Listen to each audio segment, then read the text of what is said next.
Okay, live on YouTube. That one kicked a little bit early.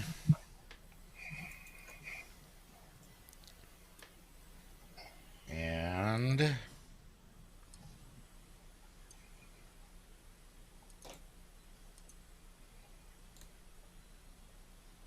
why is Polite Society, or why is SAF not? There it is.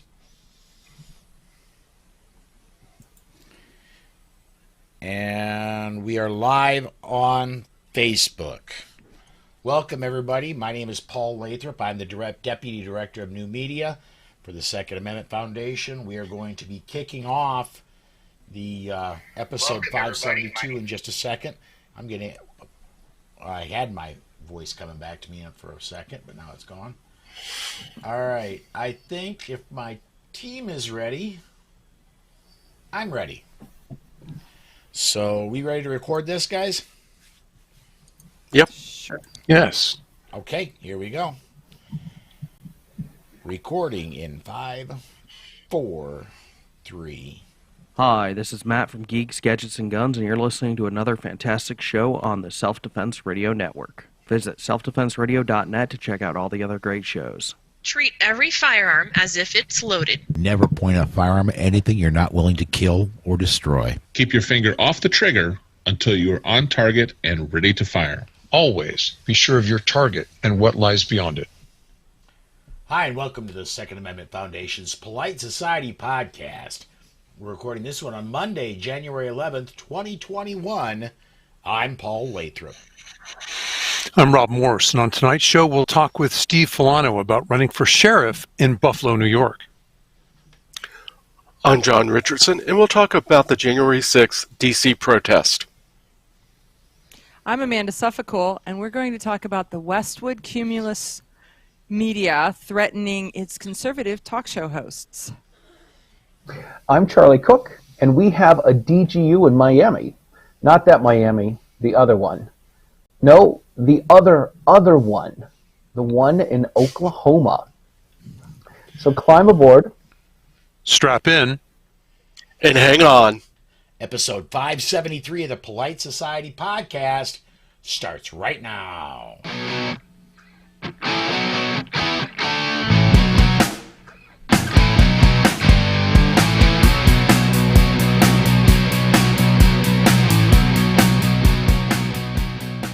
All right, if it's Monday, it must be Polite Society Podcast. If you're watching us live, one of two things is happening. Either you're catching us on OpsLens, or you caught the time change if you're with the SAF's website. So thank you for coming along.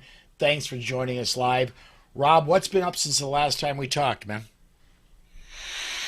Well, the political world we've all been swimming in, but as far as gun news, I was on Bill Frady's Lock and Load radio show. We got swept up in politics, as you'd imagine. I've been doing some consistent dry practice, and I hope to shoot this weekend. John, you've been busy. Yeah, I spent much of the weekend working the Asheville Gun Show for Grassroots North Carolina. We picked up more donations than ever before. I saw a lot of Trump and MAGA hats, or caps. Attendance of the show seemed to be heavy both days, and people were not happy with most of the Republicans in Congress, the incoming Biden administration, and certainly not the Democrats. Ammo prices are also really high. A box of Speer 9mm Speer Gold Dot, $75. Ooh. A little pricey. Yeah. Well, Amanda, what'd you do this week? Well, I taught a concealed carry class, and so we've got 13 new concealed carry holders in the state of Ohio. And I was a guest on Rob's show, the Self-Defense Gun Stories. And I have to say that our OpsLens video audience for the radio show, does that not make sense? The video audience for the radio show is growing by leaps and bounds. And this is the funniest part. You guys will appreciate this. My husband, instead of coming in the studio and watching us, goes in and sits and watches us on TV because that's a big deal. So, yeah. That's awesome. Yeah, he's a weirdo. He's my weirdo, but he's a weirdo. So, Charlie, how about you? I've had a couple of home firearm safety classes this week. I had my first student that was an adaptive student. He was a paraplegic in a wheelchair, and it's something that something that was just different. When he went to unload the revolver, all of the dummy cartridges fell into his lap. So that was that was interesting. I'm like, yeah, if I lost a cartridge, that's okay. It'll come up sometime. You can keep it. It'll be fine. So that was pretty cool. I have episode 92 of Riding Shotgun with Charlie coming out tomorrow morning. And today I filmed a riding shotgun in Plymouth, Massachusetts, near Plymouth Rock and near the Mayflower. And it's not the original Rock, and it's not the original Mayflower. Oh. Was it the original Charlie there? There's only one. But it's not the original Rock? What did they do with the Rock? So what the Rock is in, it looks like, the big columns they have at the Supreme Court. They have one of those around it, and then they have fencing around it, and it's dug into the beach area, and they have gates in front of it that go right out to the harbor water, Habawada, and the water comes in there. The rock has been cracked, and it gets graffitied on a regular basis. So they moved that to this other place called Plymouth Plantation. So I guess that's where the real rock is. Really? But if you want to go look at a rock, if you want to look at a real rock that says 1692 engraved on it, and it's cracked in half, and it's got a bunch of pennies around it, well, then you go to Plymouth, Massachusetts. just like the Pilgrims did it, Yeah, exactly. Stop at the Wawa while you're on the way. Yeah. Exactly. Paul, what do you have going on at the Gun Mag and the Second Amendment Foundation? Oh, man, we are just busier than a one-legged man in a butt-kicking contest. I tell you what. Part of my issue is I'm on the air every day in one form or another. So it's hard for me to think back on Monday evening and say, oh, this is what I've done since the last time I've talked to that audience. I can't remember if this or that or the other thing has come up yet. I do know this. Wednesday, my world kind of turned upside down a little bit with everything that happened in D.C., and I have just been racing around getting this done, getting that done, trying to get others scheduled, and that's kind of been my world. My intention was I started a piece for the Gun Mag where I was writing about getting a firearm in New York, getting a firearm in California, and then a free state like South Dakota. Well, I was planning on doing that this past week, and Wednesday hit, and everything's all been torn up. My issue, though, is everybody in South Dakota that has an FFL that I've talked to said, I don't do media. I don't care who you're from. I don't do media, period. That's it. So I was just going to, and my wife is watching, so I got to say this carefully. I was going to go buy a gun just so I could write about it, and I could kind of do it as a tax expense. But that won't happen until probably early February, so the story's going to have to sit until then. I say expense report. It's a job-ish expense. She's right over there. Right. She's I'm not looking talking to her. I'm talking to Alan. I'm talking to your other boss, the non-married to you boss. Yeah, she commented a bit ago. I'm watching from the office. She wasn't in her office just now. Anyway, right? She's not watching this on YouTube. I don't know where she watches. Honestly, it could be OpsLens, could be YouTube, could be Roku. I don't know, but. Here's what we need to do. I need to talk a little bit about training, and I want to boost that. We've got a Masada Yub group class coming up to Sioux Falls in June 3rd through the 6th, and I'm going to be there. Tracy is going to be coming up. She's going to be calling the class. I just heard from this nationally syndicated radio host, Amanda Suffolcool. She's going to be there. If you want to take part in this class, there's only 22 seats available, and seats are starting to move, even though we're still, 5 months out.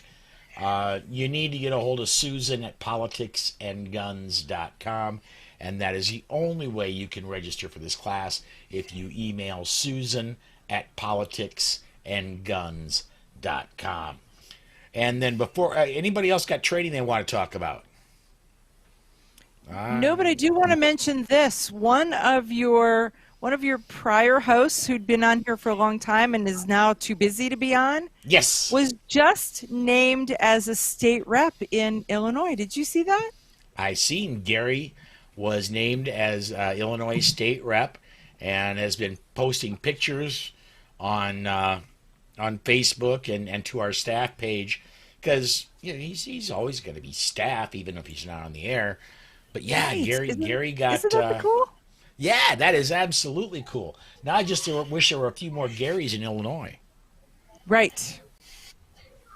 So, let's see. I need to talk about Self-Defense Radio Network. All your pro freedom podcasts in one place. If you are watching, just head over to sdrn.us, and you can see as we scroll down here, everybody watching live, we're there, Self-Defense Gun Stories, Geeks, Gadgets, and Guns. A brand new show on the network, Get Off My Lawn podcast by the Sand Hill Shooters up there. We got a lot of great podcasts. More are coming, including the Armed Society, which will be up in the next couple of weeks. Go check out everything we have to offer at sdrn.us. We're going to go ahead and take off to break here. When we come back, we've got our guest, Steve Felano. He's running for sheriff in the Buffalo, New York area, and he's got an interesting take on what's going to happen if he wins.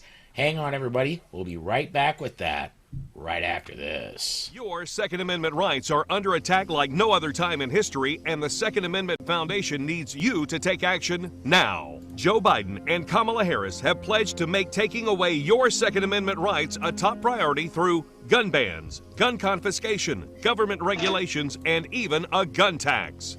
They have aligned themselves with anti-gun activists like billionaire Michael Bloomberg and appoint radicals like Beto O'Rourke as the anti-gun czar.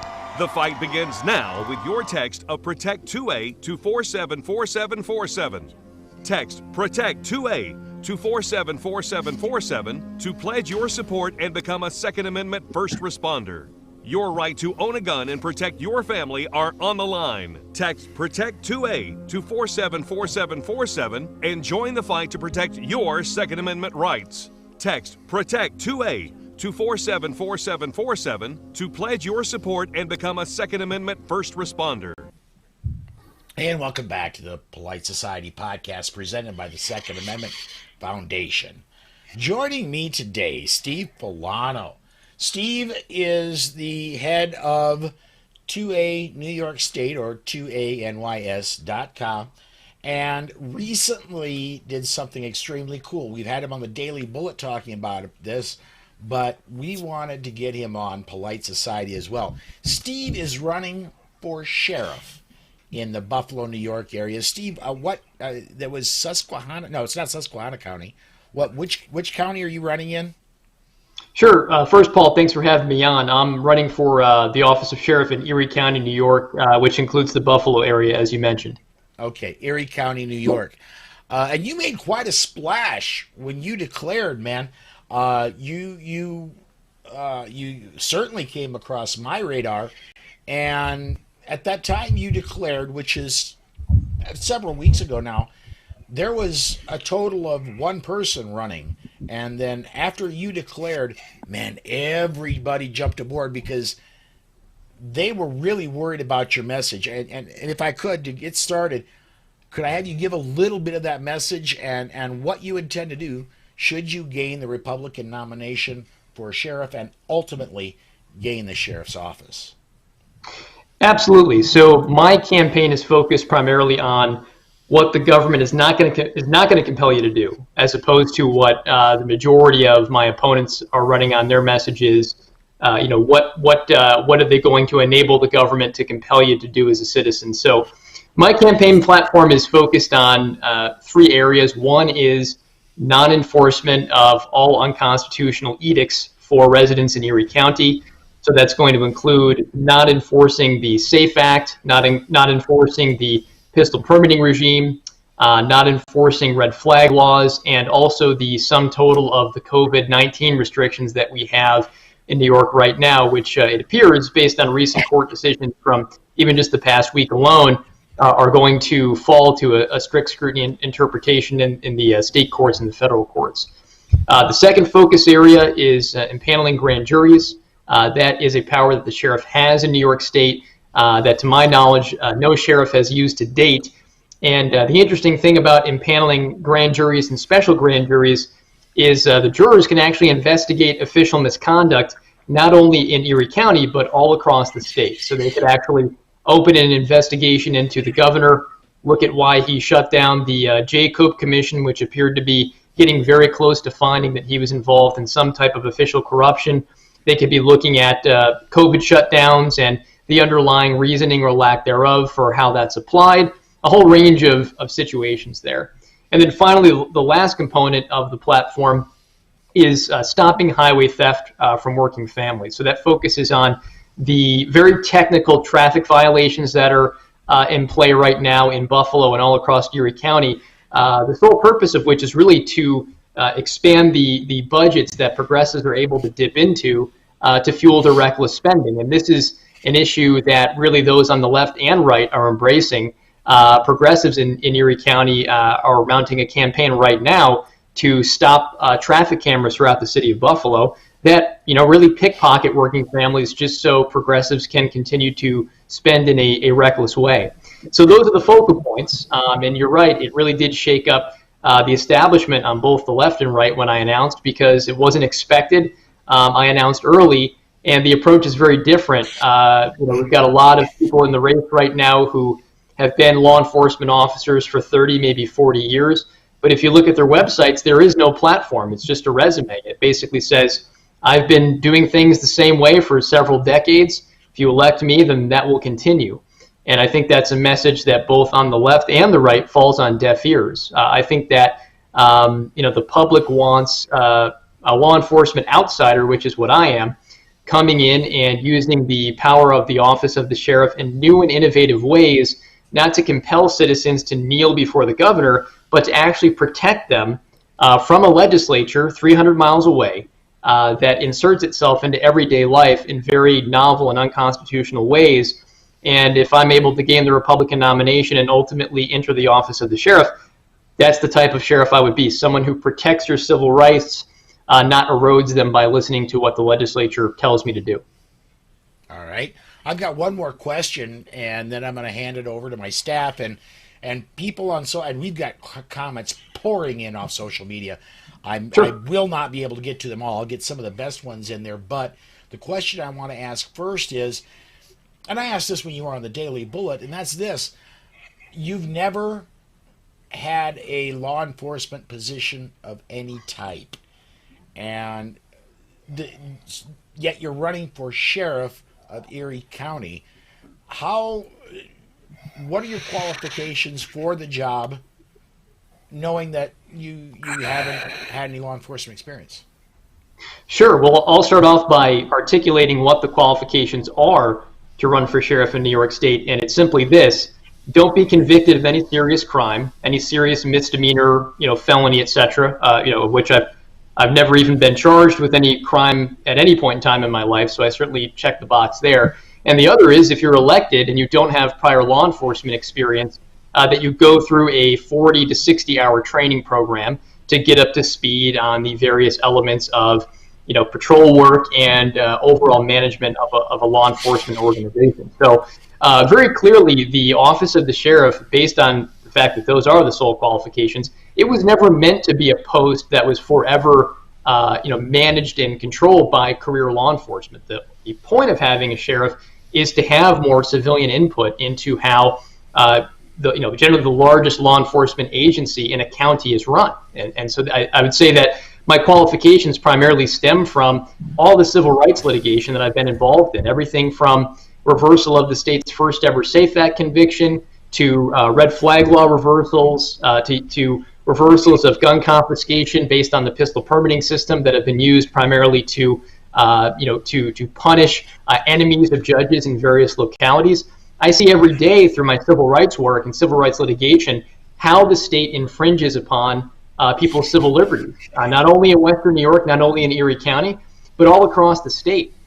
And that's continuing. I mean, the COVID pandemic is largely being used as an excuse to broadly expand state power. I mean, if anyone online right now saw Governor Cuomo's State of the State address today, he proposed a range of programs such as legalizing marijuana and taxing it very heavily, legalizing online gambling, instituting a domestic violence task force because domestic violence issues are significantly on the rise amid the COVID pandemic, propping up telehealth medicine and making that more available to Black and brown communities. Well, the reason that we need all those things is because his regime caused all these problems by shutting down the state.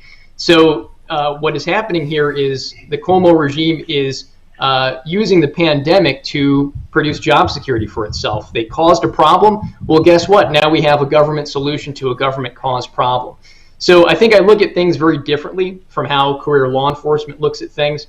I also noticed, when looking at potentially running for this post, this would be a much more effective way to fight the outcomes of an overreaching legislature at the state and federal level, as opposed to, let's say, rioting in the streets like we saw BLM do over the summer, and also storming the Capitol. I mean, that sort of admits, if you're doing those things, that you believe the federal government should have overarching control of all aspects of life. And if we could reduce the decision-making focus down to the local level, well, then every election every 4 years wouldn't be the most consequential election in our lifetime, because largely the impacts of federal and state edicts really wouldn't matter, because law enforcement would only enforce those edicts that are actually constitutional and would stand up to strict scrutiny. So I would say that my qualifications are primarily seeing how the state has eroded people's civil rights over the past 10 years and being a lifelong resident of the state and being in this county for about 6 years now, and taking a very different view to what law enforcement should and should not be doing, that I think very much aligns with views on both the left and right, as opposed to the traditional law enforcement approach. All right, I'm going to go ahead and open it up to my staff. And go ahead, folks. Yeah, Steve, this is John. When I was before the podcast, I was doing some quick research about you. Sure. I had never heard about you, and I came across a letter on Christmas Day from some guy in Buffalo saying, well, how can you be the sheriff if you don't enforce unconstitutional laws? Which, I guess the guy never heard of the Nuremberg, where, the sheriff is the top constitutional officer in most counties. Right. Yeah, that's correct. Go ahead. I'm sorry. I was going to say, have you gotten more criticisms like this? Yes. I mean, there's generally not a very good grasp amongst members of the general public of what the qualifications of the sheriff are. To be able to run and hold the post in New York State. They think you have to have law enforcement experience. The truth is you don't. Mm-hmm. And then secondarily, there are folks out there who are sort of appalled, taken aback, don't understand how a law enforcement officer could say, I'm not going to enforce laws that violate the highest law in the land, which is the U.S. Constitution. And a big focal point, frankly, of the campaign and this non-enforcement approach is I would like to get sued by the Cuomo regime over this. There are some concerns out there voiced in comment sections on news sites, etc. Well, he's going to get sued by the governor. The governor will attempt to remove him as sheriff. That's probably all true, and I'd like to see him attempt to do that, because shortly before I announced my run, the New York State Attorney General's office won what's called a green light law case. It's the second one that they have triumphed through the courts with over the past roughly 3-year period. And Letitia James, our Attorney General, makes a 10th Amendment argument that the federal government cannot commandeer state law enforcement resources to enforce immigration law. That's absolutely true. There's something called the anti-commandeering doctrine that's at play here that enjoys a long history of U.S. Supreme Court decisions, and I'm simply applying that doctrine from the county level to the state, just like the state has applied that doctrine successfully twice in the past 3 years, from the state level to the federal level. and I believe through incorporation, through the U.S. Constitution, that the localities actually enjoy an anti-commandeering rule as well. So that's one of the focal points of this campaign, is reasserting local control, county rights, county sovereignty, the ability to be free from state financial molestation of dangling the dollars in front of us and saying you have to do this or else we're going to pull the money. That's something I really want to move forward with. And this isn't something new. I mean, when the Brady bill was passed, you had a range of sheriffs all across the U.S. suing the federal government and saying, I'm not going to enforce this unconstitutional law. So I'd like to point out that what I'm recommending here, the platform I have, is really nothing new. I think it's just the first time people have seen someone run specifically on saying, I'm not going to enforce these specific laws because I know for a fact that they're not constitutional. Steve, let's expand that just a little bit. Sure. I can anticipate the Attorney General saying, no, there's the presumption that if the legislature passed these laws, or if state regulatory bodies impose regulations, that they are constitutional. You and I know that they probably would never pass strict scrutiny, but unfortunately they would also never make it to the Supreme Court.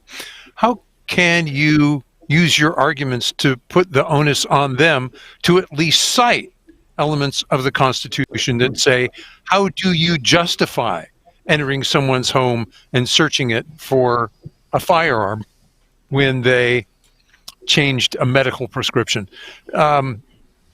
What grounds can you use to stop them from just claiming this power and then essentially usurping all rights that we haven't argued in the courts? Oh, certainly. Well, I think the fact that on day one of my administration, I would issue orders to all my deputies saying, with the perspective of the red flag law, stop enforcing that immediately.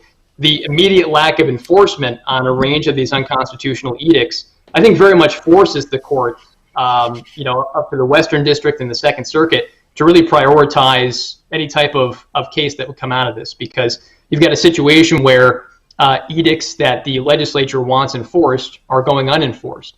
The way that I would really force the state attorney general to address these constitutional arguments is put those head on in the lawsuit and attack the statute from a constitutional standpoint, point blank. And as the highest law enforcement officer in the county, I'm uniquely positioned to do that. Anyone who looks at the legal briefs filed by our attorney, James Ostrowski, who does a lot of work for 2A NYS, you'll notice a very different approach of how we argue against gun laws versus some of the local chapters of SCOPE, the NRA, New York State Rifle and Pistol Association. We're very aggressive. We're very full-throated in attacking the very constitutional or basis of the statute itself or lack thereof, so that no attorney general or deputy attorney general can sort of sidestep around that constitutional argument. So I think that one, the immediate impact of me not enforcing these various edicts is going to really force the courts to take a look at this right away. And then the way in which I position my defense is really going to, I think, compel the state attorney general and her acolytes to address these constitutional arguments as well. And I think based on everything we've seen coming out of recent U.S. Supreme Court decisions, especially on the Second Amendment, the various pronouncements on that, it's very clear. The conservative majority, as long as we still have one, assuming the Democrats don't pack the court at a later date, but for now, they've pretty much said that strict scrutiny is the rule when it comes to Second Amendment cases. So I really want to put that front and center and, like you said, force the state attorney general to address that argument head on. We are coming up on break. Steve, can I have you hang on for one more segment with us, man? Absolutely. All right, folks. We are going to step aside to break.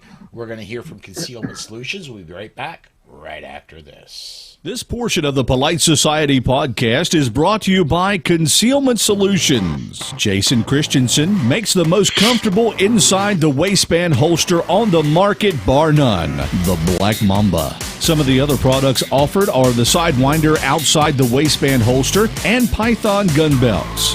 Every product that Concealment Solutions makes has unsurpassed craftsmanship that shows in the fit and finish of the product. Visit concealmentsolutions.com to view all of the products available, and you can get 10% off your order when you enter the promo code POLITICS in the promo code box at checkout. That's concealmentsolutions.com. And welcome back to the Polite Society podcast presented by the Second Amendment Foundation. I'm having a little bit of issues getting there we go. Now they're starting to come through, getting social media commentary up. Gun websites, Pete says, this sounds like 2A activism through election. Very cool. Steve, I want to, and one thing I don't think I got to admit, man, I can only listen to about half what's going on because I'm trying to run everything in the background. But one thing I haven't heard you address, and that is why on earth the sheriff isn't an easy job. You already are leading a Second Amendment organization in New York. Why would you want to take on such a job, man? Because I think there's a lot of positive outcomes I can drive through the office of the sheriff with the platform that I've articulated thus far. One of the primary reasons was seeing in New York State how a lot of my goals from a civil rights perspective, and more specifically a Second Amendment civil rights perspective, simply aren't going to be achieved by, with, and through the legislature. I mean, we've seen some of the legacy gun rights organizations attempt that approach for the past decade plus with minimal results. We still got the SAFE Act out of that, and the sum total of the remaining gun control laws that have come after the SAFE Act. Additionally, we've had very limited successes in the courts. We've had zero successes on the Second Amendment in New York State courts because every single judge is appointed by Andrew Cuomo. Getting to the federal level, that has yielded limited results up until recently. It looks like we're going to start to get movement at the federal level with the Supreme Court. But really where the money, I think, is to be made on really asserting a full-throated defense of the Second Amendment through action is at the enforcement level. Because frankly, if you do not have compliant officers who will enforce these various edicts handed down from on high by the progressives in Albany, you may as well not have a legislature. You may as well not have Andrew Cuomo in the governor's office, because those edicts then have an effective range of exactly 0 meters. So that's one of the main areas of focus for me, why I'm very interested in the job. I think there are also a range of other issues that can be maybe not necessarily solved right out of the gate, but reduced in severity to a pretty substantial level. We have a lot of issues here in the county with people who've died in the holding center, with unrest in the inner city with respect to black and brown communities being upset with how they are policed by the officers that patrol the county and patrol the city. Well, the primary reason that these issues come up is the view of a law enforcement officer that he has for the black and brown community is primarily driven by the edicts that he has to enforce upon them. The government's failed war on drugs is a great example. The government's failing war on guns is another great example. Many of these edicts that are tied to these government wars on things that they don't like, really have no basis in the Constitution and are not tied to any violent assault on anybody else. If you really want to boil down my approach to what law enforcement should be and what the law enforcement officer should be doing, it's stopping people from violently assaulting citizens. So if we don't have someone violently assaulting another individual, then why are we so concerned about what they're doing in their personal lives? Why are we pulling them over for tinted windows? Why are we pulling them over for going 5 miles over the speed limit? Why are we trying to get into their vehicle all the time and see if there's marijuana in there or some other, issue? Really, the law enforcement officer should be focused on being ready to respond to a citizen who says, I'm being violently attacked. And then they should be prepared to go there and deal with that situation. So I think taking law enforcement out of a lot of volatile situations that results in deaths in the black and brown community would be of huge benefit. And of course, the backswing to that is more citizens then would have to step up to the plate, avail themselves of their Second Amendment rights, get the training they need to act as the first line of defense for themselves, with police acting as backup for the armed citizens. So I think all those things combined, that's what energizes me about the job. I think I can shift citizens' perspectives of really what police should be doing and offer some novel solutions to a lot of the grievances that BLM has with the police, and vice versa. Police being forced into these social work roles, we can take them out of those roles, and I think drive a lot of good from that perspective as well. Okay, so Steve, let's talk a little bit about the election itself. Sure. You're saying that you want to be the Republican candidate. So what interaction have you had with the Republican Party itself, and what interaction have you had with the officers themselves? Because I am fairly active in my county, and we've just gone through a sheriff's race, and one of the things that I found was that all of the voters go to the police officers in their circle of influence to get their opinion on the sheriff. So if the officers like what you're proposing, it really gives you a foot up. So let's talk about that a minute. Oh, absolutely. Yeah, I'll start with the second part of your question, because the past 2 years have been focused for me on doing ride-alongs with officers not only in Erie County, but all across New York State. And I credit those officers in large part to the development of the focus of my platform here. The things I'm talking about are things I heard on countless ride-alongs. These are really officers communicating through me saying, we think this is how we can equitably solve a lot of the issues facing law enforcement right now. We can re-empower the citizen with respect to the civil rights that should be protected on their behalf. But we can also hopefully stymie efforts at the state level and the federal level to squash those rights. And stop a lot of the negative outcomes that are coming from various edicts passed in Albany and in Washington that really have no input from law enforcement whatsoever, the SAFE Act being a great example. So on the law enforcement side, the line level deputy, the backbone of the sheriff's office and a range of other law enforcement agencies, they are the ones who came to me with a lot of these ideas. Now, with respect to the Republican Party, they're very aware of my platform. They're very aware of my advocacy. I've had numerous meetings with various party insiders in the past on a range of issues. And, I know that there's contention internally to bring on someone who's career law enforcement. Half the party wants to go down that road. Then there are some others who think, what Steve's talking about, that's a fresh approach. It's got a lot of support amongst those in the community. It's got a lot of support from officers in the community as well.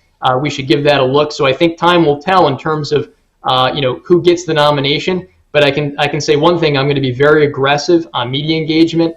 We actually have a documentarian from Netflix coming out this coming Thursday who's going to be doing a piece on us, and there's a range of other national media pieces lined up as well. So certainly, with respect to reach, and I think the appetizing nature of my message, not only in New York and in Erie County, but all across the nation, given the challenges that the country faces, I think that the Republicans in Erie County are going to have to, give this a hard look, because it's a very compelling message that I have to put out there. Steve, I've got a question for you. Yeah. Some of the phrases that you're using: kneel before the governor, the state eroded civil rights, the state molestation of the laws, government wars, not going after tinted windows and people with marijuana in their cars. Are you sure you're not a libertarian? I think I have ideals that can be classified as libertarian, certainly. But really, what this is all about is putting government back in its rightful box of a very limited enterprise that is not supposed to be infringing and having its reach into all these areas of people's personal lives. I mean, much of the acrimony, once again, I'll point back to the events of this past week and over the summer. Much of the acrimony, over who is in office at the federal level, and then that filters down to the state level. The entire country is upset over what's going to happen or what has happened in Georgia, even though they don't live there, regarding the Senate race. It's very clear to me that government should not have this much power, and the founders never intended them to.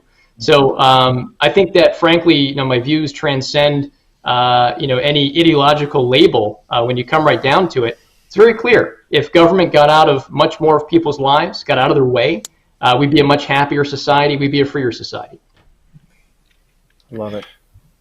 I'll try one more time. Thanks. Sorry. Steve, what you're talking about is policing for profit. What do the local politicians say when you basically tell them, hey, I'm not going to play this game. You can't use the police to nickel and dime your own citizens to fill your coffers to hand out money to your cronies. I would think that county commissioners would look at you and go, what? I got a racket going here, and you're going to spoil it? Yeah, they don't like it. They don't like it. Yeah. They don't like the message I have on the the whole policing for profit front. That's an issue they're going to have to contend with if I am elected to this post. And another little secret: the county controller's race is occurring at the same time as mine, and we may or may not have a candidate announcing in the near future who would be a companion candidacy that would help me with a lot of these goals with respect to potentially withholding funds from departments that violate civil rights, and collaborating on grand jury investigations into various county departments that we have suspicion have violated civil rights or may have been involved in the Buffalo Billion debacle, that corruption scandal that was part of the Cuomo regime not too long ago. So there may be some other announcements that come out down the road that really hit upon what you just addressed here, where the chief bean counter, so to speak, in the county may actually be on my side. That would be exciting to read. Thank you. Yep. I like this. There are a couple things that I'd like to say. I think it's great that you talked about what the qualifications are to be the sheriff. It's what I took the notes that I took is people that are on the school board usually aren't teachers, and a lot of times the sheriffs are elected positions. So I think it's great that you're running. I think this is a wonderful platform. Yeah, I think it's great. I lost my train. I got it back. Paul talked about you were the only one. There was one other person that was running until you got into the race. The other people that are running, are they Republicans? Are there more Democrats? Are there Republicans that are trying to weed you out? So one of the reasons behind me announcing early and doing it exactly when I did it, which was just several days before the Christmas break, because I knew there'd be no real media coverage thereafter. It was to force everybody who's been sort of talking in the background about running to go ahead and announce, because one of the big issues that we have in Erie County is it's all machine politics. It's all backroom deals. It's all smoke and mirrors. So rather than the citizens learning about who's running through Buffalo News reporting and really just conversations in a back room with the Buffalo News and the various party bosses, I figured let's just force everybody to take a stand right now and say whether or not they're running. And then the other excellent outcome of me announcing early and announcing when I did, I now control the messaging of the first half of this campaign. So as soon as anyone else announced they were running, and we had Republicans jump into the race, we had Democrats jump into the race, I could then go directly to them and say, I'm sure you're aware of the platform I've laid out. The fact that some of you announced literally an hour after I did sort of points to the idea that you were going to make this decision anyway. You know that a core purpose of my platform is non-enforcement. A lot of you guys on the Republican side and the Democrat side have said that you support the Second Amendment, you're never going to infringe on anybody's civil rights, and you'll never take anyone's guns away. So riddle me this. How are you going to do all those things, respect the Second Amendment, respect the Constitution, never take anyone's guns away, but also fully enforce edicts like the SAFE Act? Because all of them also said, in contrast to me, they believe in fully enforcing every law that Albany passes. And, to date, the answer on that has been nothing. It's been crickets. So I'm going to be very aggressive throughout this campaign on driving focus on these issues of protecting citizens' civil rights, big focus on full Second Amendment civil rights and a range of others, looking at the grand jury issue. How do we empower more citizens to investigate big government, not only in the county but all across the state? And how do we stop funding these bloated progressive budgets through highway theft from working families, people who are just trying to get to work on time? So that's going to be a focus of the campaign for the next year. And anyone who tries to turn away from that or jump off those themes is going to find it very difficult. We got a comment on social media here that is extremely on point. Randy says so many instances occur in which the police are ready to fight a violent attacker, and that attacker becomes a fugitive. Police go about their day ready to fight, knowing they may not come home, and oftentimes the criminals flees. Are you sure police shouldn't pursue known suspicious activity and focus on violent crime? And Steve, I think what you're saying is that law enforcement needs to focus on violent crime, right? That's correct. That, in my view, that should be really the sole focus of the police. Now, that sort of gets mixed up in the conversation that you hear from suburbanites and urbanites as well in the county about really engaging in what I'll call pre-crime, right? Stopping crime before it happens, which I think is impossible. And likewise, that's where you get into erosion of civil liberties, where you are surveilling people, you are getting involved in people's day-to-day lives under the guise of stopping something bad from happening, etc. Once again, I want to talk about the responsibility that my approach here that I'm outlining and what my campaign talks about. It's going to push more responsibility down to the everyday citizen to consider their personal security, to be prepared to deal with day-to-day events that they might call the police for.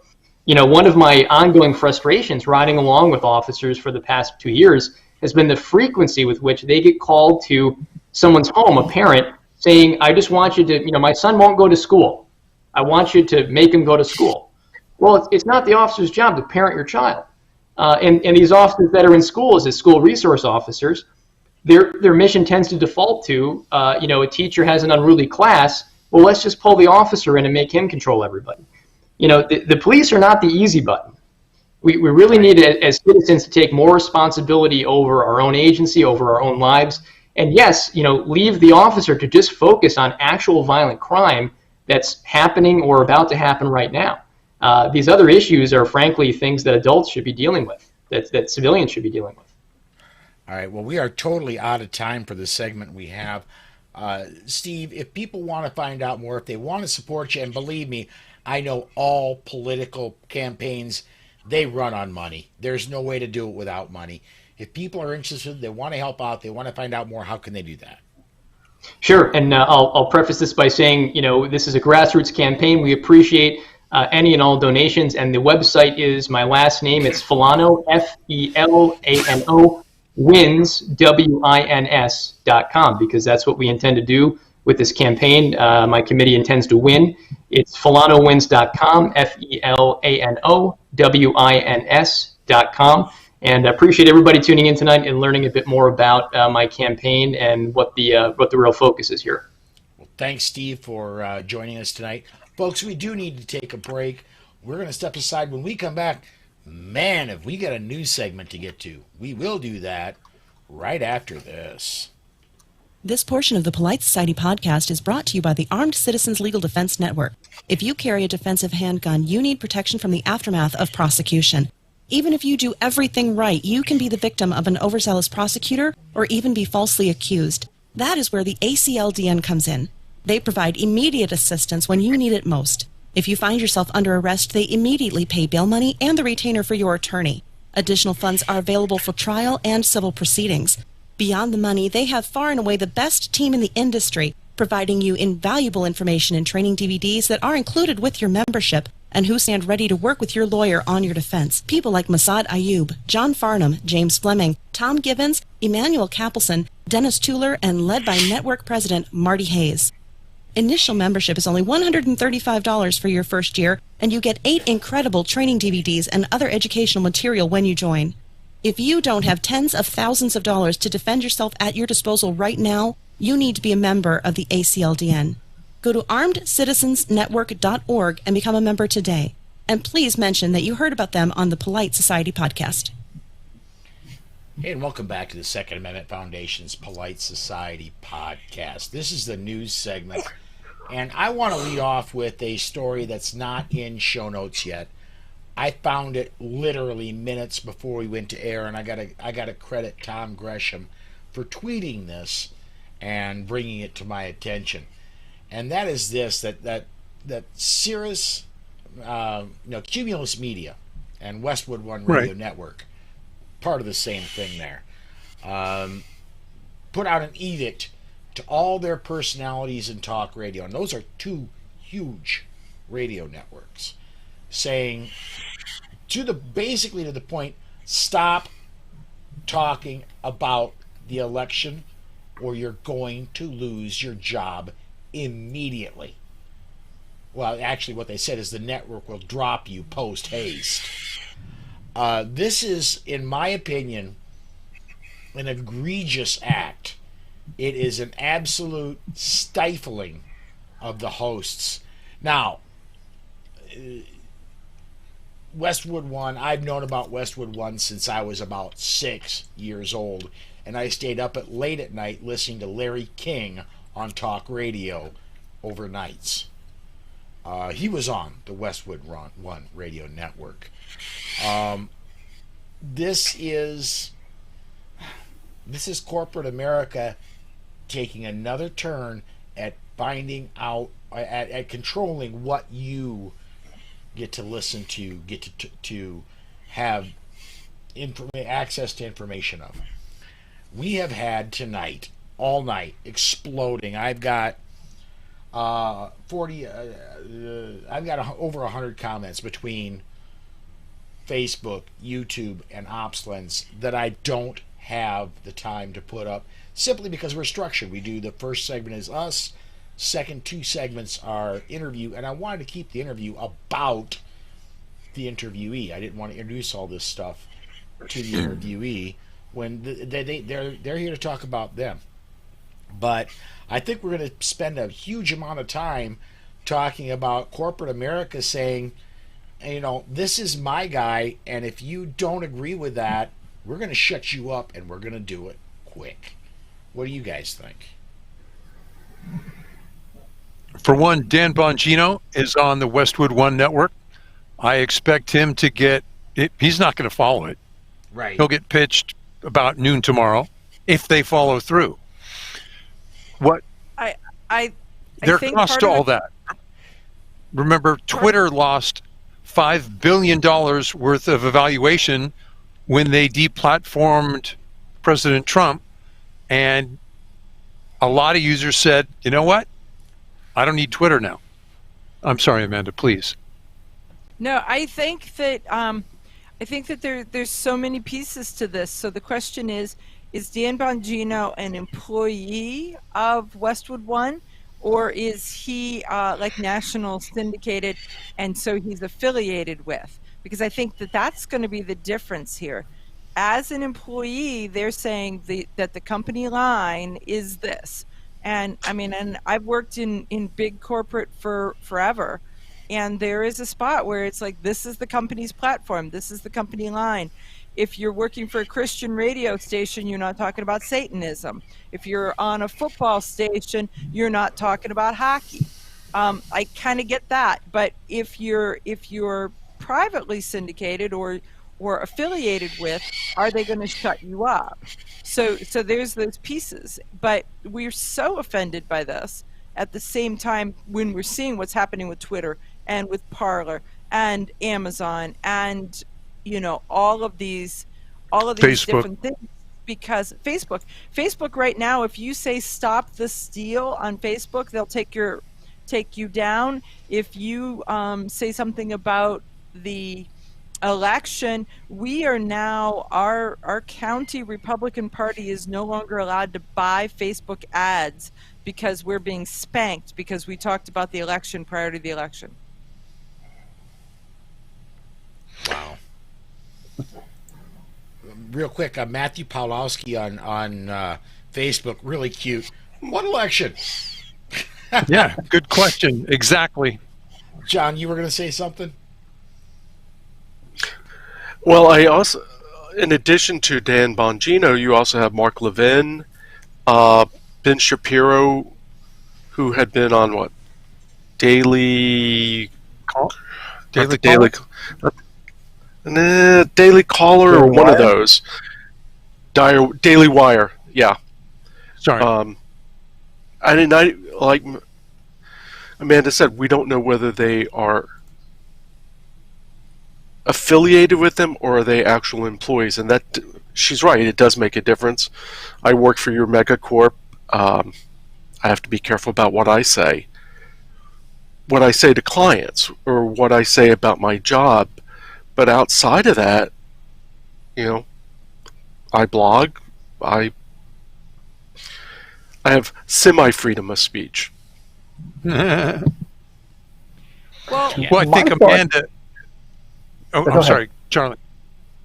I was just going to say, my thought is this: if it's a standoff here, if they say that you can't talk about these things specifically, okay, great. If you can't say this, you can't talk about that. I don't want to say what are you going to talk about, but you don't have to talk about the election at all. Like, I'm one of those passive, little bit passive aggressive.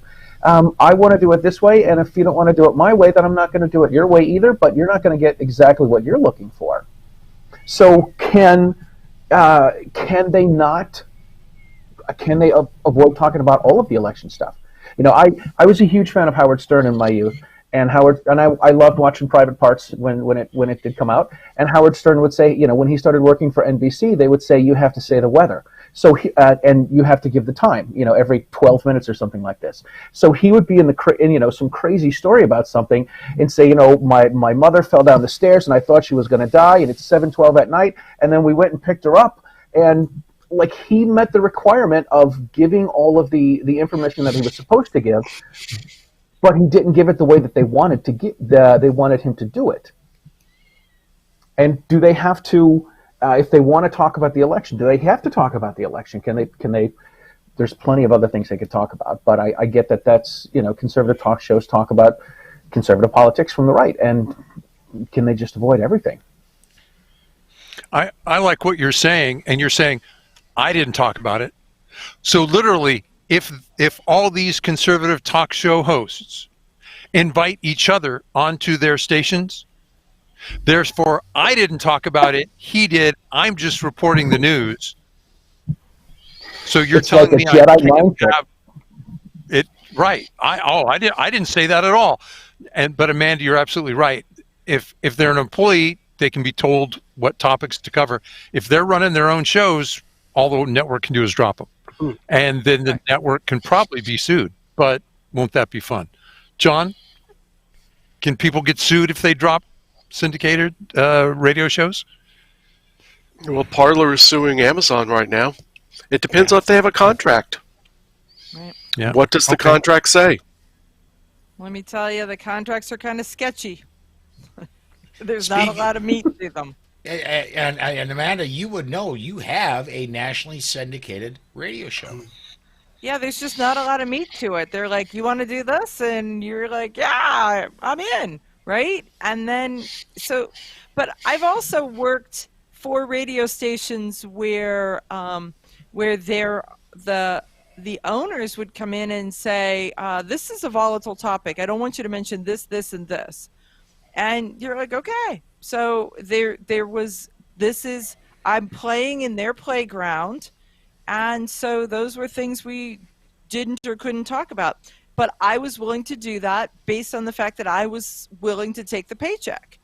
When I'm paying them, when I'm picking up the syndication, when I'm getting the sponsors, when I'm doing the hustle, it's a different thing.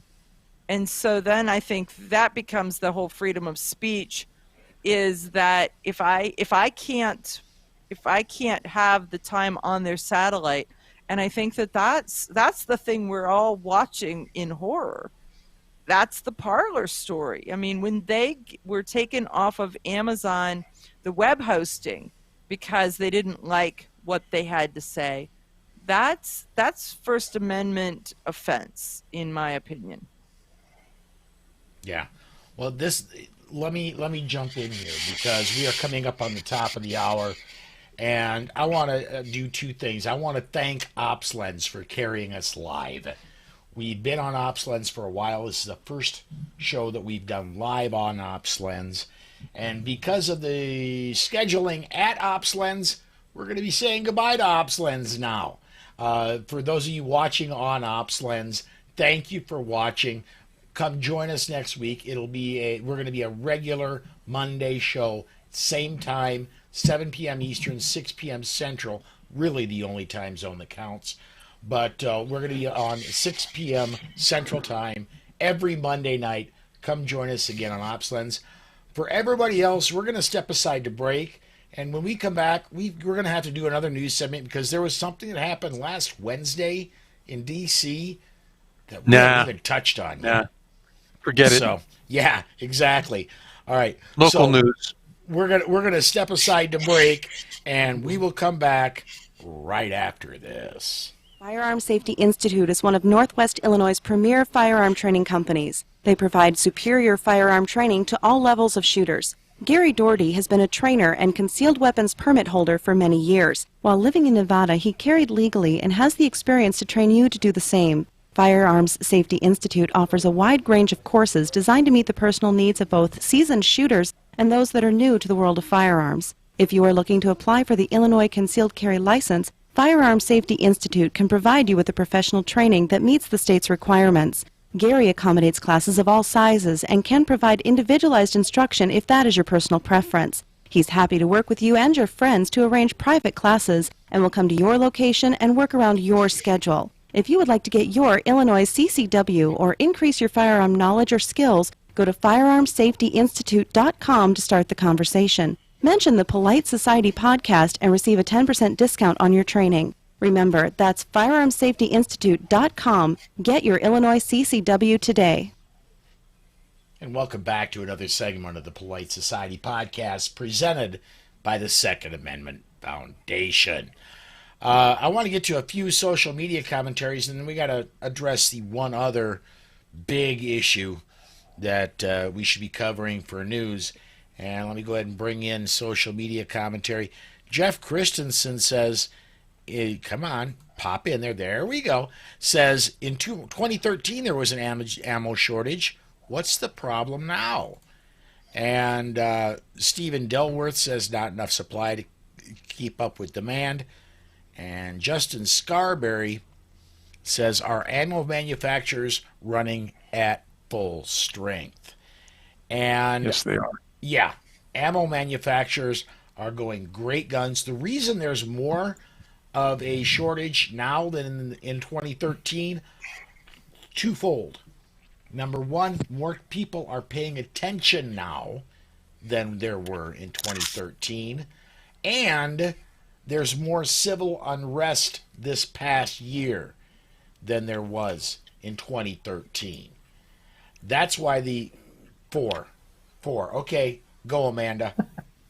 Okay, so we'll take your 2 plus 2. One is that the supply chain stopped for a series. We build very limited amounts of primers here in the United States. We don't build powder in the United States. We don't smelt or mine lead anymore in the United States, or we limited smelting. We don't mine any lead. So raw materials. So with the COVID, we stopped ships coming in, and when this stopped ships coming in, it was a 3-month dry period where they couldn't get the supplies. So you take that, you take the civil unrest, you put that on top of the fact that 8.5 new previously non-gun owning households now have guns, and assume that everybody who bought a gun bought 2 boxes of ammo, just 2. That's an additional 8. If it's 8 million guns, it's 800 million additional bullets. That puts it in scope. Or John? not in scope if the scope's on your rifle. No, I was going to add what Amanda said about all the new gun owners, and all the new gun owners with people, buying 1 to 2 boxes. That just pushed the demand curve out there, and the supply curve did not move with it. Okay. Well, let's go ahead and we really need to talk about the elephant in the room, or we're going to have a one of these children's network marathons. We're going to end up being here 24 hours if we don't get to this. No. And that is Wednesday. We come out on Mondays, and on Wednesday it was the day Congress met to count the electoral votes. And holy cow, I was working at my desk doing some scheduling and recording a couple of daily bullets, And all of a sudden, my phone was just I put it on mute whenever I'm on the air or I'm recording, but it was lighting up every few seconds saying, this is happening, this is happening, this is happening. By the time I was able to go out to the living room, I had to seriously wonder if we were going to have catastrophic issues. Apparently, the Capitol, not apparently, the Capitol was overrun. And some dude with horns on his head and face paint become instantly famous. But go ahead, Rob. Paul, I don't think that's the real news story. I think that's a media sensation. I'll grant you, 100%, no argument. 2 to 3 million people showed up on the Capitol to protest the election. That's the news story. I think people entering the Capitol, by the way, you can see videos of the guards opening the doors. It's not like they smashed their way in. If you watch them come in, they stayed within rope barricades. This wasn't a mob. You can get video footage that looks ugly, granted, no argument. 3 million people came there. I've spoken to some of them, actually several of them now. Antifa was in the crowd, and a bunch of guys went, I recognize you. You're not one of us. If you start a problem, we'll stop it. For your own safety, don't. Because I can't stop 2 million people. If you fall down, I can't protect you. Don't get this started. Your life's in danger. A friend of mine had dinner with him the other night, said, we were around the Capitol. The guards kept us away from the Capitol steps. We saw buses come in, drop off protesters, and the police protected us from them, and they broke into the Capitol. That's eyewitness accounts. That's not quite what the media said, Paul. So now I want to hear what you have to say. Is the news what the media said, or what we think happened, or what Congress did anyway? Lots of stories here. Which one do you think is important? Well, all of them are important. Yeah. And when you put it into context, what really happened is important. What the media is reporting is important. If it doesn't match, and the Congress's reaction is ultimately super important, because Trump didn't, as the thing was starting to happen, immediately jump out and say, hey, and which he did, say, hey, we're the law-abiding side here. We're the peaceful ones. Even so, this was predetermined. If anything happened, it was going to be Trump's fault before the whole thing started. Is kind well, of and that's why it's so interesting that they had to make something happen. A friend of mine who was in the crowd said, somebody showed me a tweet. Trump said, go home. They turned around and walked away.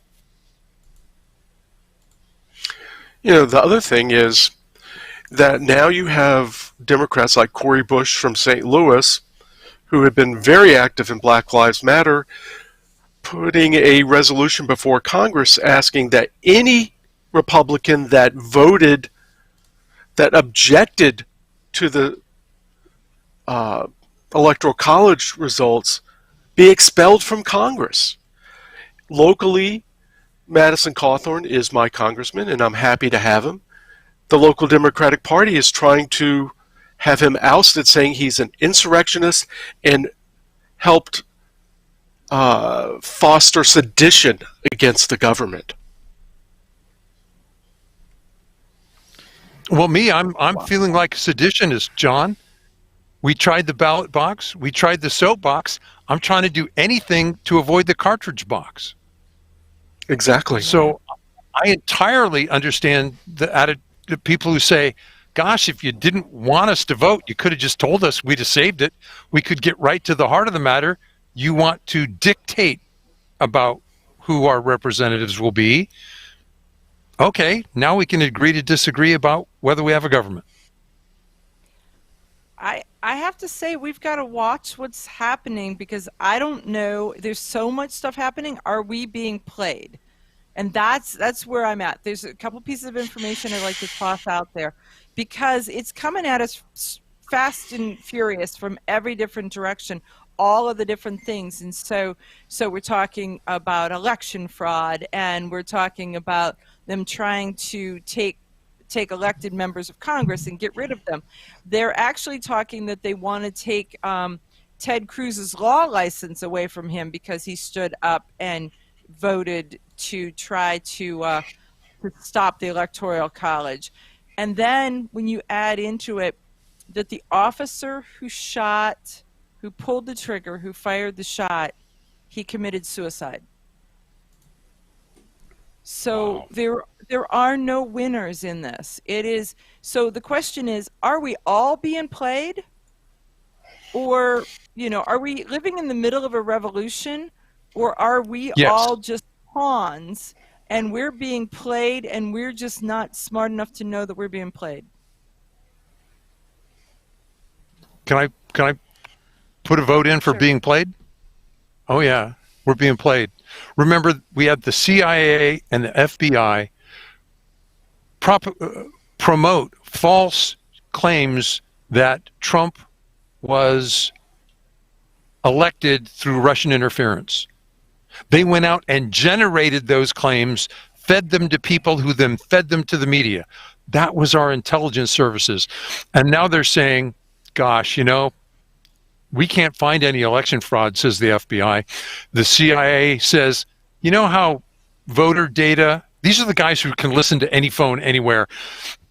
They know who's talking to whom if they looked. And they say, oh, this international traffic of voting data from voting machines to a overseas server in Germany and back? No, we didn't know anything about that. Really? So either they're lying to us or they're wildly incompetent. The simpler answer is that they're lying. Mm-hmm. I mean, it explains what we see. We've got so many people who are behaving out of character. Why did state governors not respond in the way, uncharacteristically? Why did state legislatures respond uncharacteristically? I can't explain all that anomalous behavior unless I've got somebody behind pulling some strings and we're being played. Now, I heard one description, Amanda and John and Charlie, Paul. They said what we're seeing is U.S. corporations and U.S. politicians adopt the Chinese and Soviet model. They want... You could say the Italian model. Okay. Well, no, I'll stick with the first two, and you correct me. They want free markets without the freedom. They want elections without democracy. Was that a good... I mean, that explains it too? Or is just the CIA and FBI pulling a bunch of strings? Amanda, I'll tell me, I don't know. I can't tell you because I don't know. And people are asking me, and I'm like, I'm just watching, and I'm watching this, and I'm watching that, and there's so much stuff. If 10% of the stuff that's coming across is true, it's a whole new ball game, kids. 10%. And there are so many people, this is a gun show, so I'm going to say this. There are so many people in my circle who are like, I pulled my guns out. I've cleaned my guns. I've double-checked them. I've moved them to different positions. That whole thing of, oh, they're in the safe. No, they're not in the safe. Now they're behind the front door. They're in the trunk of the car. They are, people are hugely concerned, and they're willing to fight. They don't know who to fight. They don't know what's going on, and they know in their gut that our country is in trouble.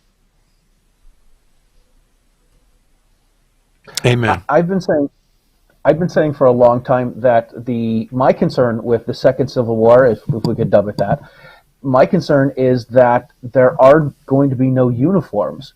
We have bumper stickers, but other than bumper stickers, we don't have uniforms. And I live in a very blue state. I'm concerned about everything. I'm concerned about somebody busting in my house or burning my place down when I'm gone. Or it's a little crazy to think of that, and I get it, but it's still a concern.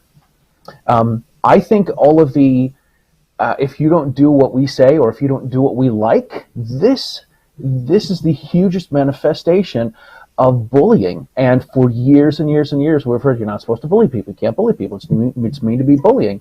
And this is what all of this is. It's, we don't like the way you did this. You're gonna get in trouble. We're gonna beat you up. We're gonna take your stuff. It's really frigging scary. All right, we're gonna make you an Untermensch. Yes. We are coming up on break again, and I think we're going to have to set it aside there. We've spent now 30 minutes talking news. We need to get to a DGU segment, and fair warning for podcast listeners and for people on video, we're going to go past the 90 minutes. There's not much way to avoid it. So we're going to step aside for a break, and when we come back, we're going to get to our DGU segment. We'll do that right after this. This portion of the Polite Society podcast is brought to you by The Complete Combatant. The Complete Combatant is designed for a broad base of citizens that range from students that don't own a gun on up to advanced students that train often. The Complete Combatant offers several different courses that build upon each other, from avoidance, using verbal commands, and preparing for contact, lethal versus non-lethal decisions, your 911 call, interacting with the police, to even dealing with the legal system in the aftermath. The Complete Combatant courses are a layered approach for all levels of experience that will walk you through all the many stages of decisions while developing a game plan tailored to your skills and your everyday carry. Please visit www.thecompletecombatant.com and make sure you mention this ad to receive 15% off. Again, that's www.thecompletecombatant.com and mention the ad for 15% off.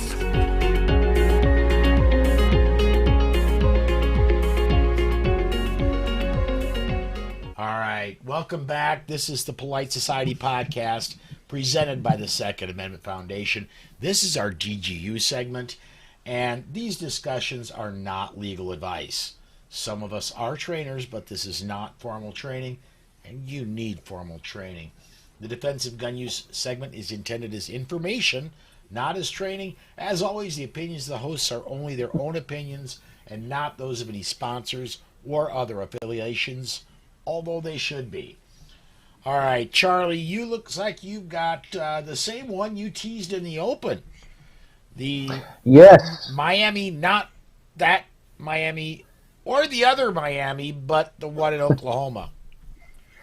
It's not the Miami that Will Smith used to sing about back in the early 2000s, maybe the late 90s. On Tuesday, a 30-year-old thug was released from jail. Less than 72 hours later, he will never go back. On Friday at 016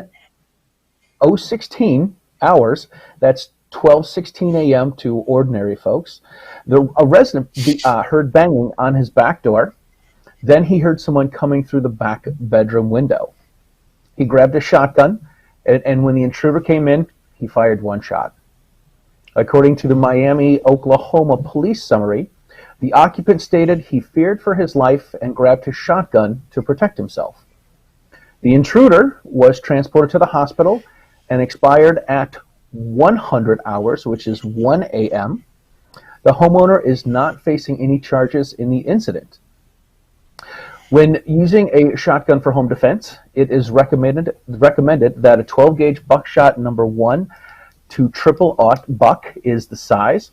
An alternative to which is very effective during the Civil War is the buck and ball. The Winchester's PDX consists of 1 slug and 3 buckshot. Wolf Hill has a 12-gauge round with a 58 caliber musket ball and 9 double-aught buckshot. There we go. All right. Well, there is nothing that is more of a showstopper, game changer, or whatever other phrase you want to put in there than a shotgun at close range. It stops the fight right now. And yet at extremely close range, even birdshot will do the trick. Wouldn't recommend birdshot myself because you can't be guaranteed it's extremely close range. But Anybody else want to comment on this one? Well, birdshot will put out your eye. Ha! Well, and let's be honest. At contact distance, it'll blow a hole straight through you. Just the wadding at extremely close range will do that. But we're talking nearly contact distance. Yeah. Okay, let's turn this into a... Go ahead. Let's talk about an everyman story. Is a shotgun, yes, it's extremely effective. It's a little bit harder to handle. And John, you pointed out, they do make these shorty shells, which, are they going to pull down birds at 100 plus feet? No, that's not what you're using them for. They have very manageable recoil, and if the gun is, anything other than one of the shorter shotguns, extremely manageable by someone of almost any stature. Would you recommend it for someone who's interested in home defense and looking for a gun that might still be on the shelves? That's what you might find, something that's still on the shelf. The only qualification I would say about the shorty shells, the 1 inch and 3/4, is that ideally you would have a double shotgun. If not, then you have to get an attachment for your pump shotgun. I would not use a semi-auto with it because I just don't think they'll feed. Okay. But you get slugs, you get slugs, buck, and then birdshot. There are some shotguns that are set up to use the shorty shells, and the beauty of those then is how many extra you get, and so that seems to be the sexiness of it. But the use of a shotgun is, I think it's a great home defense tool, and it's the original point and click interface. I mean, Yes. You just get in the general vicinity and go. Well, now if you're going to use a shotgun for self-defense, you need to pattern the thing. You need to know where those are going to go, because especially in an urban environment, let's face it, walls may or may not stop them. The neighbor's wall may or may not stop them. Their window certainly will not. You got to know what your pattern is. And let's face it, at anything up to, let's say about 10 yards, your pattern's going to be about that. But it opens up. And once it leaves your house, God only knows where it's going. Please pattern your shotguns if you're going to use them for self-defense. Let's see. Anything else on this one, or should we jump to Rob's is this right? I didn't think anybody in Berkeley believed in Second Amendment rights. Welcome to Berkeley County, South Carolina. Oh, that Berkeley. Just like that, Miami. Yes. When deputies arrived at 1:35 a.m., nothing good happens midnight. You were right, Charlie. They found a male victim who told them his gun was on the floor and he'd shot 2 male suspects who attacked him when he opened the door. The resident heard someone knocking on the front door and then heard them say, "It's Hal, your neighbor," probably followed by, "Open up quick, we need your help." So the victim opens the door and 2 subjects, attackers really, push through the door, one of them grabbing the victim and, as he says, slinging him across the room. Fortunately, the victim was prepared. He reached in his pocket and took out the gun he had there, fired 4 shots at his attackers. They ran from home, and the victim told his girlfriend to call the police. The victim reported then that he saw a car out on the street, female standing alongside, and a man behind the wheel. He yelled at them that he was calling the police, at which time the car drove away. His girlfriend in the back room when the incident happened, and she only heard the commotion. The sheriff's office afterward looked at the Roper St. Francis Hospital and found 2 gunshot victims. Surprise, surprise. They said, no, we don't know how he got shot. Police figured out that they were the suspects in the home invasion. One of the two had active warrants, but will now face first-degree burglary and third-degree assault and battery charges, along with his compatriot there. Any other thoughts here? What would you tell your students to do in this situation? I don't have students. I don't get to you just a second, Charlie. I want to get this in because I got social media coming in. I don't have students. I don't train others myself.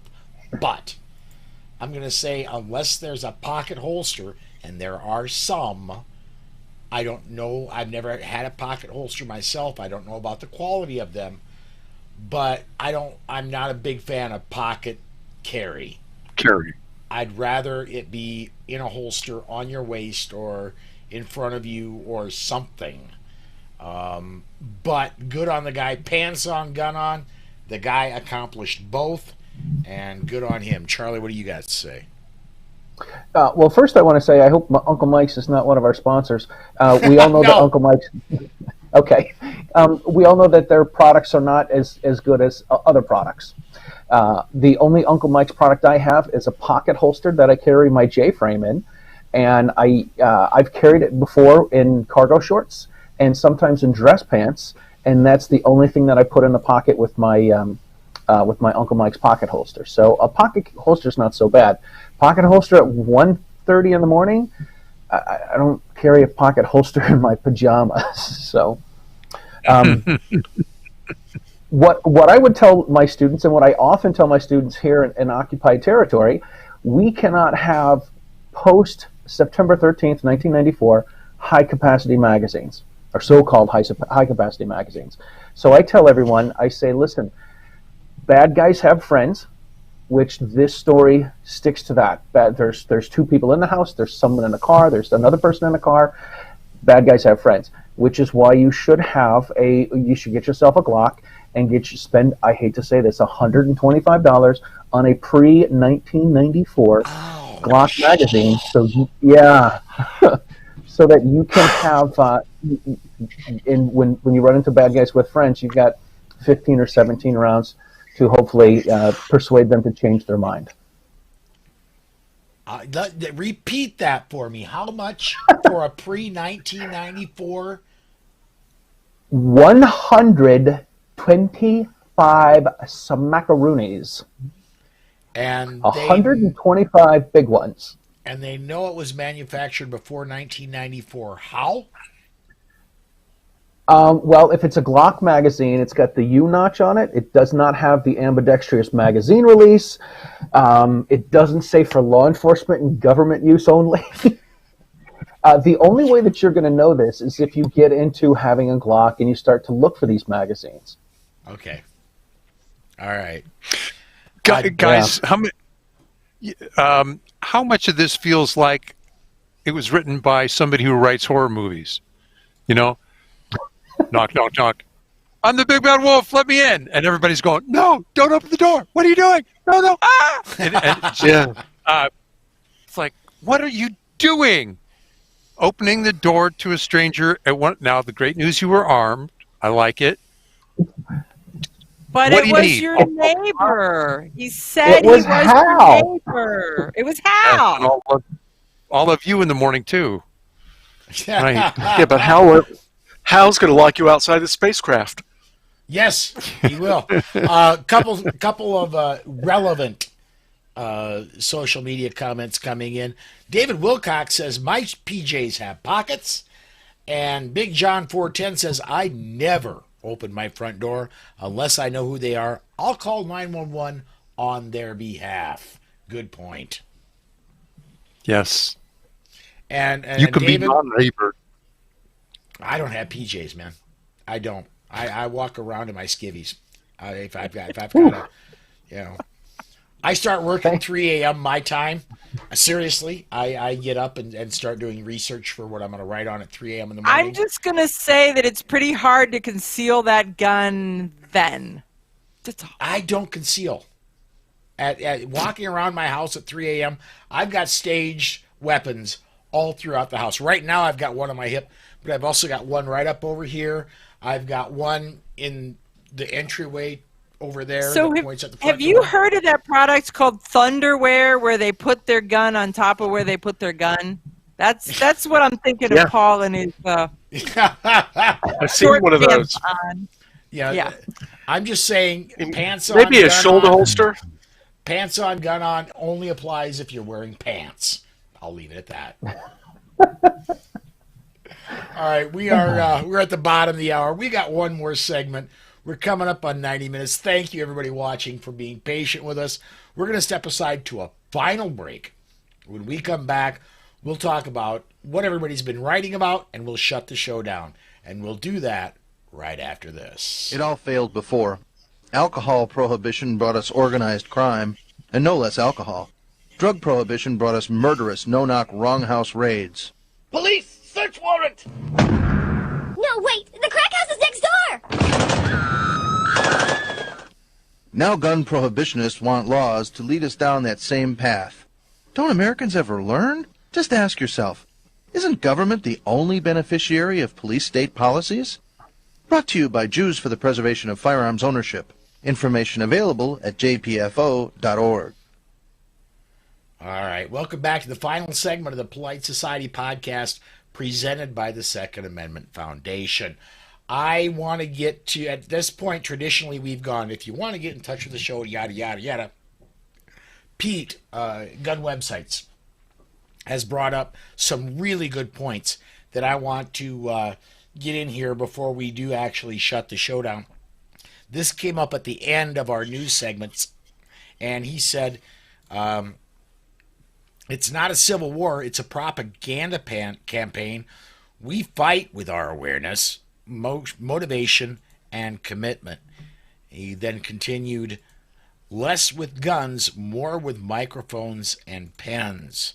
And the third one I want to bring in here, for many people spend years using communication skills to describe their guns experience. We only need to shift some of that to our 2A protected rights and awareness of and to our full community. And I want to, you know what, Pete, you're absolutely right on that. And I want to bring this up, and because we can't spend a lot of time on it because we're already over the 90 minutes. I try to keep the show to, but there are a ton of people who are reviewing guns and doing a lot of gun stuff without touching 2A. And they've got massive, and I mean hugely massive, million-plus viewerships. If they would just touch a little bit on Second Amendment rights, it would make a huge difference. My opinion only, not that of the SAF or any of my co-hosts or sponsors or other affiliations. So, but I'm going to hand this over to my co-hosts and let them give their own opinions. Free for all. Who wants to talk about it? I'm getting a lot of silence. So, Rob, we have 8 million new gun owners. Yes, people on the left and the right need to talk to them. Are there lots of avenues? Yeah, they're not hunters. They're gun culture 1.0 or 2.0. They're compared to what gun ownership used to be. They're urban, minority, female. They're not that interested in the latest load for a hunting shotgun or when hunting season starts. That's not why they carry. They carry because they want to keep themselves safe. And Michael Bain was talking to them in part, but still, yeah, you're right. There's room for a lot of people to talk to them. Amanda, why am I talking? Amanda, tell us. Eye on the Target radio is aimed right for those people. Right.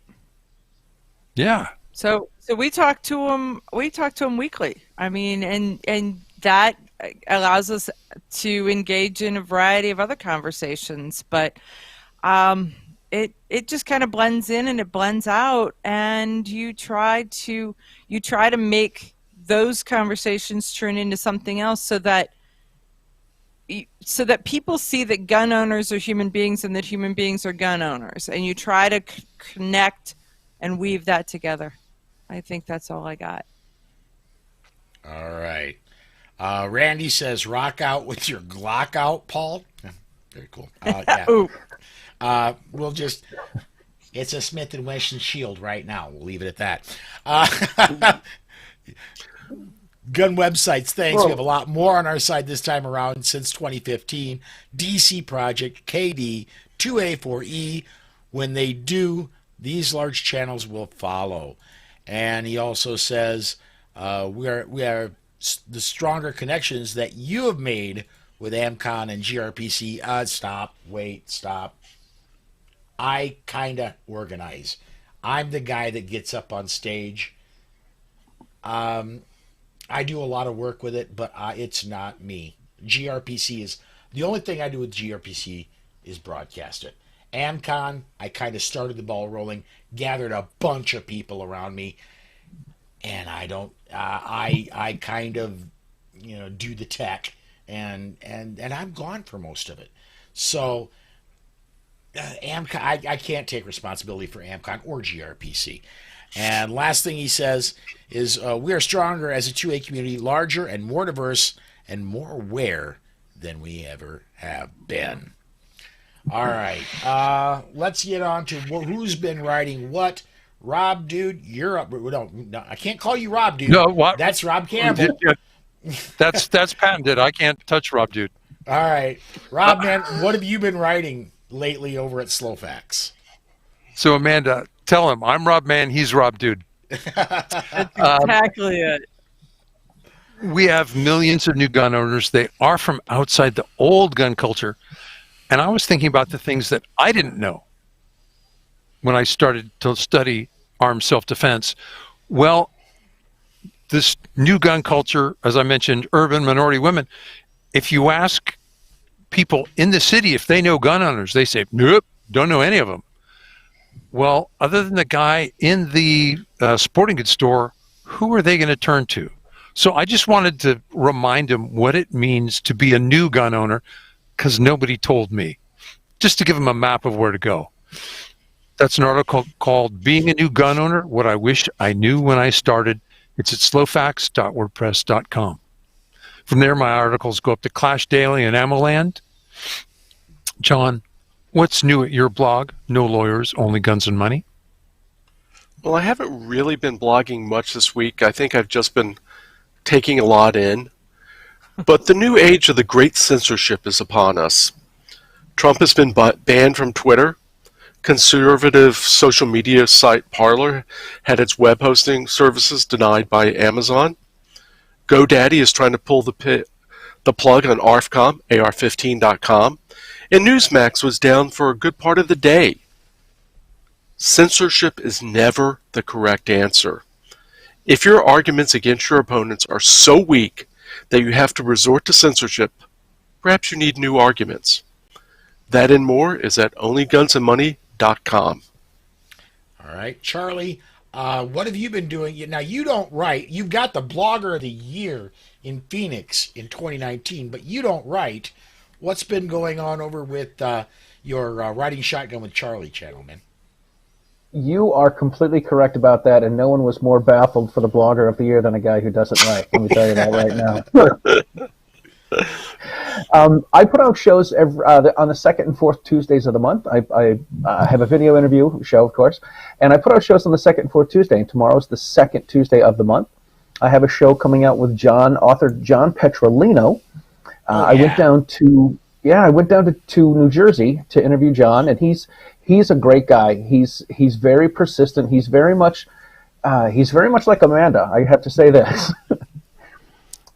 He pestered me to get someone to have someone up here to interview someone up here, and then he's like, hey, when are you going to make some T-shirts with the logo on it? And I'm like, yeah, I don't know. And he sent me a bunch of designs, and he says, you can put them on Teespring. And then he said, listen, I'm helping you do this because I want to buy a T-shirt. So I'm like, okay. So I got that going, and then he's been saying, I love the guy. I'm not saying anything bad about him. I'm really not. But then he started sending me stuff and saying, hey, you need some rack cards for riding shotgun with Charlie. So when you go to places, you can go into a gun store, you can give them a little a card rack of your show with all your information on it, and you need to get some of these. So he's been great, man. He really has been. He's been a guy that's pushing stuff, and I had a lot of fun with him. I went down to New Jersey and stayed with him for about a day and a half, and I got some other shows down in New Jersey that are going to be coming out in the future. So tomorrow's going to be John Petrolino from Decoding Firearms. All right. And Amanda, well, you don't write either, but you've got Eye on the Target Radio that is this never gets old, nationally syndicated radio show. What's been going on with Eye on the Target Radio? So it's getting its sea legs. We're doing pretty good. We picked up Car Arms as a major sponsor, which I am absolutely thrilled about. And then OpsLens has the OpsLens video of a TV show. Let me tell you, it is so hard to watch yourself talk. I am a face maker, so I just have to I have to pay attention to that because, man, I make faces all the time. But no, so between the radio and the video of the radio, it's just fun. It's going good. All right. Well, that leaves me, and I put up a bunch of stories. I'm only going to highlight a couple. And you can find my stuff by going to thegunmag.com. If you head over there, I've got two stories I'd like to highlight. Both Utah and Montana are going to be going constitutional carry, it looks like, this year. Utah, it just needs to run through the legislature. The governor said he's going to sign it. Legislature has passed it before. Montana is already constitutional carry. I think the quote is 99.8% of the state. The other 0.2% right now is inside city limits, and they're looking to change that. They're looking to go permitless carry. I got corrected with them because it's already in their constitution for open carry, and that was back from the 1800s that it was open carry was legal in the Constitution. But back then, if you were an honest man, you carried your gun out in the open where everybody could see it. An honest man didn't conceal his weapon. Well, times have changed. Now they're going to be changing the laws in the Constitution to match the way things are today. And that's, I guess, does it for the writing. A couple more social media, or one more social media comment that I want to bring up, and that's this Rebel Lathrop, who is actually my beautiful sweetheart Susan, sent a comment that she happened to notice that Crosley was joining us, and she just wanted to say hey to Crosley. So, all right, I need to mention as we're going out the door to please join our Facebook listeners group. Just search Facebook for Polite Society Podcast Listeners. You can find it there. It's just where a bunch of us hang out. You get a lot of great listener interaction there. And that does wrap up another episode of the Second Amendment Foundation's Polite Society Podcast. I'd like to thank Steve Felano for joining us today. So for Amy, Dana, Gary, Tracy, John, Susan, Amanda, Robin, Charlie, and Rob. Until next time. Stay safe. Be aware. And we'll see you down the road.